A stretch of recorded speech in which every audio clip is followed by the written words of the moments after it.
நீண்ட ஆயுளோடும் நல்ல சுகத்தோடும் மனம் நிறைந்த மகிழ்ச்சியோடும் எப்பொழுதும் இன்பமாய் இருக்க கடவுளை பிரார்த்திக்கொண்டு தெய்வீக களஞ்சியம் சேனலுக்கு உங்களை அன்போடு வரவேற்கிறேன். ஆன்மீக அன்பர்கள் அனைவருக்கும் என் பணிவான வணக்கத்தை சொல்லிக்கொண்டு இந்த பதிவினை தொடங்கலாம். வாங்க, நம்ம சேனல் இப்போ தான் ஃபஸ்ட் டைம் பார்க்குறீங்கன்னா ப்ளீஸ் சப்ஸ்கிரைப் பண்ணிக்கோங்க. நான் போடுற பதிவுகள் உடனுக்குடன் உங்களை வந்து சேரும், அதன் மூலம் நீங்கள் கேட்டு பயன்பெறுவீர்கள்.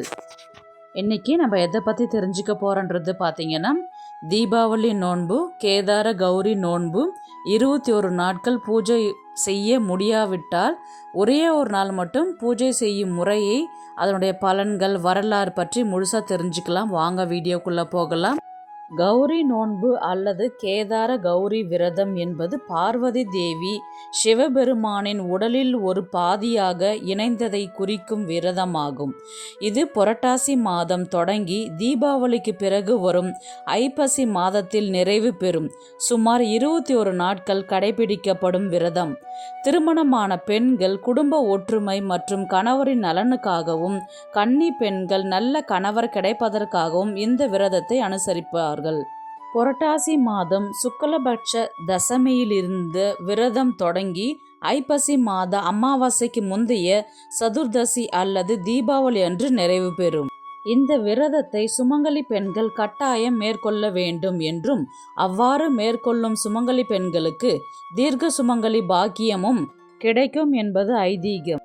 சிவபெருமானை வழிபட ஆண்டு முழுவதும் பல்வேறு விரதங்களும் வழிபாடுகளும் கடைபிடிக்கப்பட்டு வந்தாலும் கட்டாயம் வழிபட வேண்டிய விரதங்கள் 8. அவற்றை அஷ்ட மகா விரதங்கள் என்று குறிப்பிடுவர்.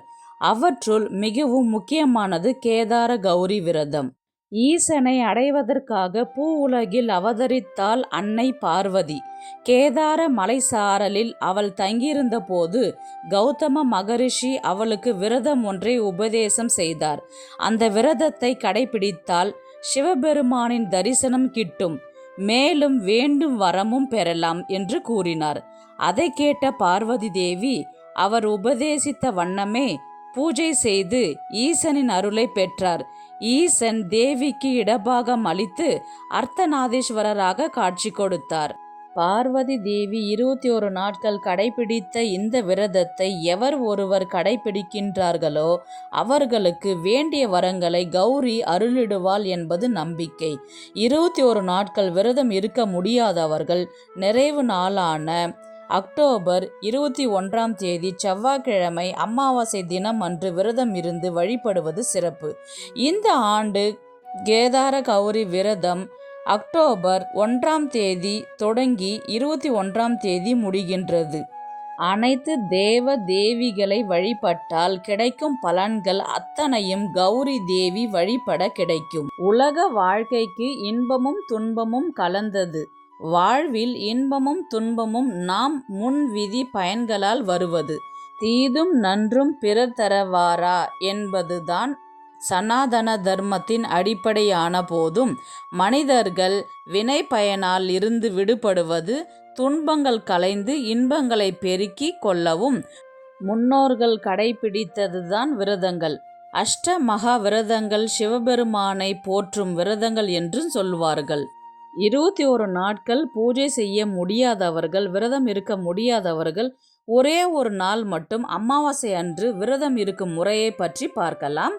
ஒரு நாள் மட்டும் விரதம் இருப்பவர்கள் அக்டோபர் 21ஆம் தேதி செவ்வாய்க்கிழமை அன்று ஆரம்பிக்க வேண்டும்.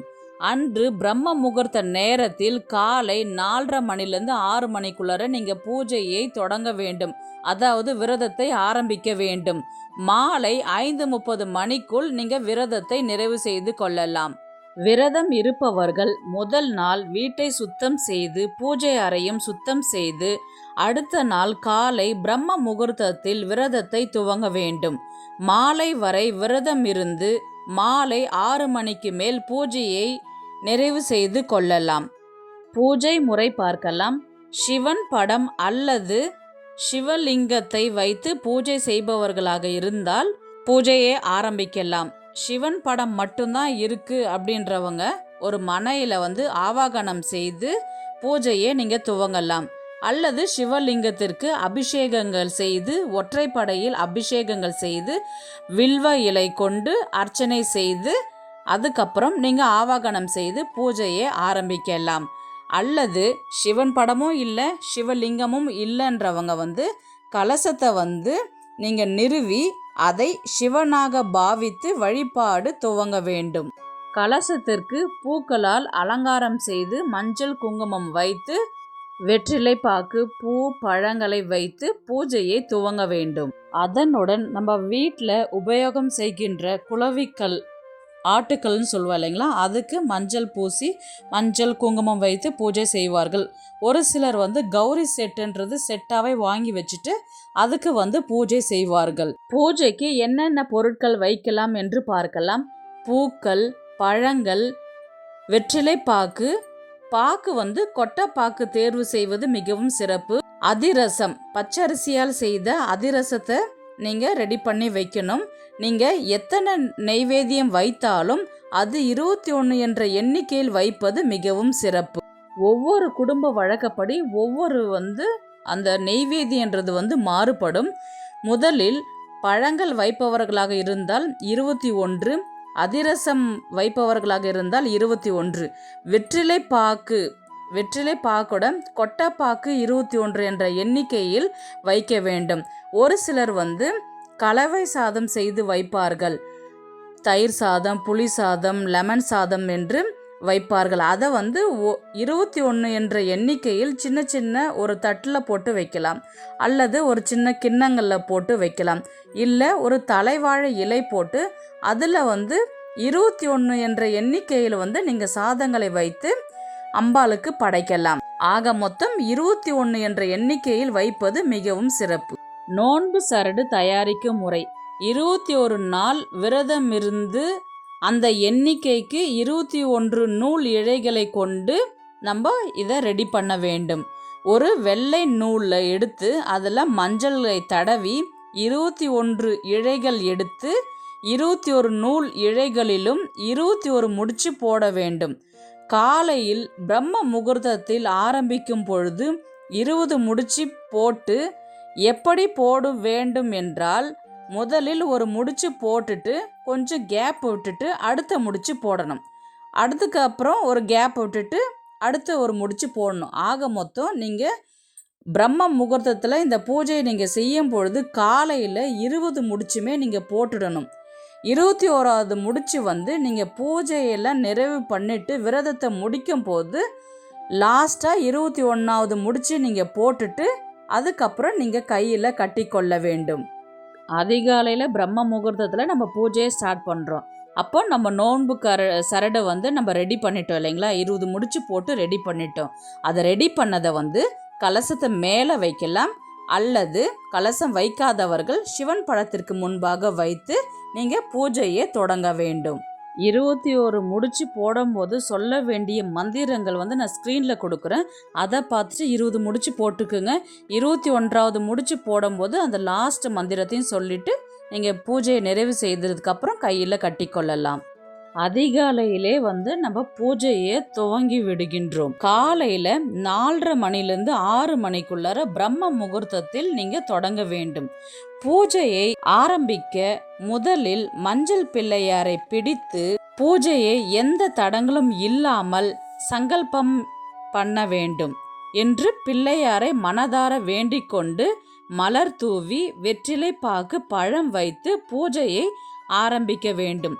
பிறகு குலதெய்வத்தை மனதில் நினைத்து வழிபாடு செய்து கேதார கௌரி சங்கல்பம் செய்து கொள்ள வேண்டும்.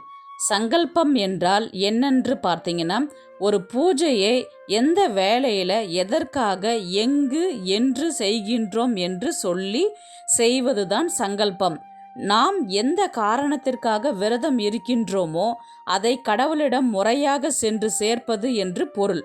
அதாவது செல்வம் சேர்வதற்கு, கல்வியில் மேன்மை அடைவது, நோய் நீங்குவது, ஆயுள் அதிகரிக்க, புத்திர பாக்கியம் கிடைக்க, வாழ்க்கையில் எல்லா வளமும் நலமும் கிடைக்க வேண்டும் என்று விரதம் இருப்பதற்கு உங்களுக்கு எந்த கோரிக்கை உள்ளதோ அதை முன்வைத்து விரதம் இருக்க ஆரம்பிக்க வேண்டும். இதுவே சங்கல்பம்.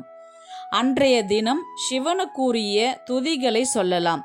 எதுவும் தெரியவில்லை என்றால் ஓம் நமசிவாய என்ற மந்திரத்தை சொல்லலாம், அல்லது 108 போற்றிகளை சொல்லி வழிபாடு செய்யலாம். பிறகு 21 நெய்வேதியங்கள், பூக்கள், வில்வம் கொண்டு அர்ச்சனை செய்து தீப தூப ஆராதனைகள் செய்து விரதத்தை நிறைவு செய்து கொள்ளலாம். மாலை 6:30க்குள் விரதத்தை முடித்து கொள்ள வேண்டும். பிறகு ஏற்கனவே 20 முடிச்சு போட்ட நோன்பு சரடை எடுத்து கடைசியாக 21 முடிச்சு போட்டு யார் விரதம் இருக்கின்றீர்களோ அவர்கள் அந்த கயிற்றை கட்டி கொள்ள வேண்டும். ஆண்கள் வலது கையிலும் பெண்கள் இடது கையிலும் கட்டி கொள்ளலாம். பெண்கள் விரதம் இருந்தால் கணவர் மூலம் கட்டி கொள்ள வேண்டும். ஆண்கள் விரதம் இருந்தால் பெரியவர்கள் இருந்தால் அவர்களிடத்தில் கட்டி கொள்ளலாம்.